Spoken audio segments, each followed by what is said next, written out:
Last sa message ko video. lang kay PRRD, ma'am, at sa mga supporters ng dating Pangulong Rodrigo Message Duterte. ko? Yes, ma'am. Ako na, well, I hope marinig ako ni PRD very soon kasi lalabas na siya. PRD, kasama ko ang ay, mga jutang dyan, mga kalaban. Si PRD. PRD, for sure naririnig mo ang mga kababayan mo dito. We love you. And thank you na sa panahon mo ay nagkaroon ng kampante ang mga OFW like us, mga Filipino abroad na pag-uwi namin sa airport, maayos. And now, gulo na naman. But my message to you is stay strong, stay healthy, dahil nandito kami para sa laban na to. We will win. Dito na yung pulpuron mo. Hey guys, yeah. Every time I scroll and watch Duterte's videos, I start getting emotional and I start crying. Because he doesn't deserve this punishment. He doesn't deserve to be locked up. He doesn't deserve to be arrested. He doesn't deserve to be sent to another country for hearing. He doesn't deserve this. You know, I've been to Philippines so many times. I saw how Philippines was before he became president, during his presidency, and after. I wasn't staying in the boondocks, in the mountains in the Philippines. I wasn't staying in the provinces, because in the provinces you can't really tell the difference what's going on.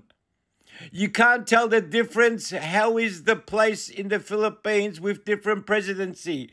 I was always in Manila, always in the city. When you're in the city, you can see that everything changes. Everything is different when you're living in the city.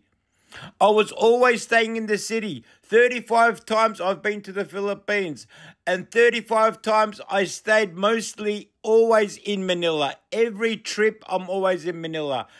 So I saw, you know, the changes when before he was president, and then when he became president. I saw how clean the cities were, man. I saw how the police, you know, Duterte, he gave extra salary to the police just so there's no more corruption. He did so many things, man. And now he gets locked up. Like, come on. 18 na hatulan si Imelda Marcos sa salang pagnanakaw. 7 counts, equivalent to 42 years of imprisonment. Hindi pinatupad ni PRRD ang paghuli sa kanya for humanitarian reason. At ganun din kalaki ang respeto ni PRRD kay Imelda. Si Marcos, ilang years nang namatay. Para na nga siyang tinabal na inasin na isda sa kakaburol nila. Ni isang duwending presidente, ayaw siyang ipalibing. Nung dumating si PRRD, pinalibing siya dahil sa laki ng respeto ni PRRD kay Marcos Sr. At ito ay naniniwalang mabuting tao si Marcos Sr. Marami pang kasong kinakaharap at na-convict ang mga Marcos dito sa Pilipinas. Pero ni isa doon, walang ginawang aksyon si PRRD. Dahil lahat ng desisyon ng korte ay patungkol naman kay Imelda na matanda na. Si Bongbong Jr.,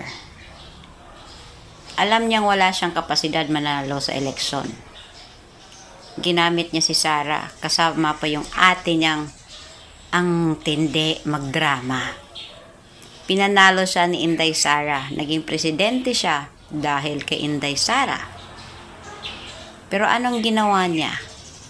Ito lahat. Ito ba yung taong disente? At bawat issue na hindi mo kayang kaharapin, may panapat kang diversionary tactics. Hindi mo na ba kinaya mga kapalpakan ninyo?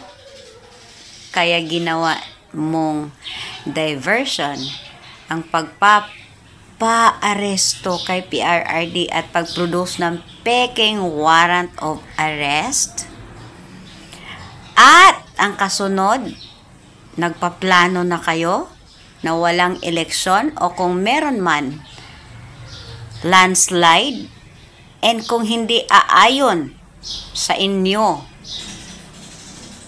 ang sambayanan, martial law to follow.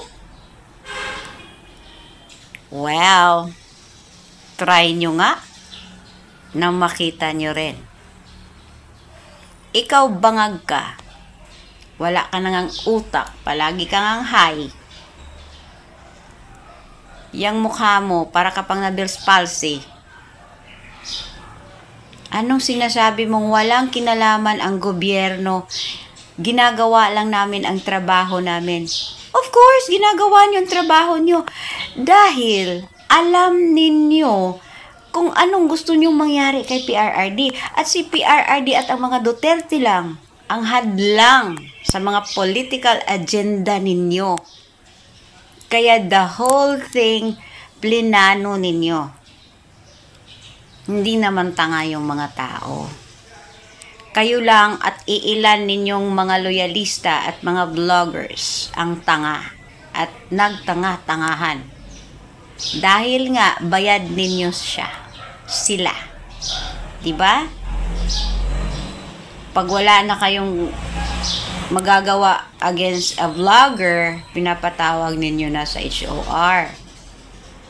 Pinapahuli ninyo kahit gabing-gabi. Ginagawa mo yung ginagawa ng nanay mo at tatay mo dati. Abay, Marcos Jr., ano ba nagawa mo sa Pilipinas sa 3 years? May maipagmamalaki ka ba?